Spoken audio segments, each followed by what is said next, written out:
আজ সকালে ঘুম থেকে উঠে দেখি আকাশটা একদম মেঘলা হয়ে আছে, পুরো অন্ধকার হয়ে গেছে। মনে হচ্ছে এখনই বৃষ্টি নামবে। আজও সকালে ঘুম ভেঙে গেছিল। সকাল 6টার সময় উঠে পড়েছি।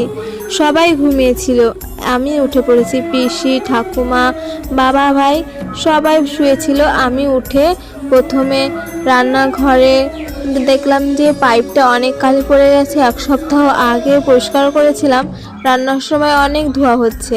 এর জন্য প্রথমে পাইপটা পরিষ্কার করে আর উনানের ছাইটা ফেলে নিলাম। ঠাকুমা বলে উনানের বাসি ছাই ফেলে তারপর রান্না করতে হয়। ঠাকুমা এটাই বলে।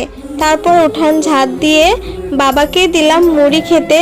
এটা হচ্ছে গুড় দিয়ে মুড়ি খেতে দিলাম। বাবা মুড়ি খাওয়ার জন্য এই গুড়টা এনেছে, আর বাবা বললো যে আমাকে মুড়ি দে, তার জন্য উঠানটা ঝাড় দিয়ে মুড়ি দিলাম। আবার এদিকে দেখছি পিসি থালা বাসনগুলো নিয়ে এসে মাজছে, তাই পিসি একটু ভিডিও নিয়ে নিলাম।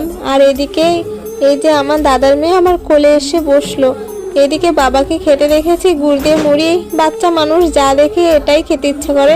ও বায়না করেছে ও ওটা দিয়েই খাবে, তাই ওকেও দিয়ে দিলাম, কিন্তু সে খায়নি, শুধু বায়না করায় সার। তারপরে পিসি আজকে চা বানিয়েছে, তারপর আমরা সবাই মিলে চা খেয়ে নিলাম। আজ রান্না করেছি পিসি অর্ধেক আমি অর্ধেক, দুজনে মিলে মিশে। পিসি শাক রান্না করেছিল আর আমি ডাল রান্না করেছিলাম।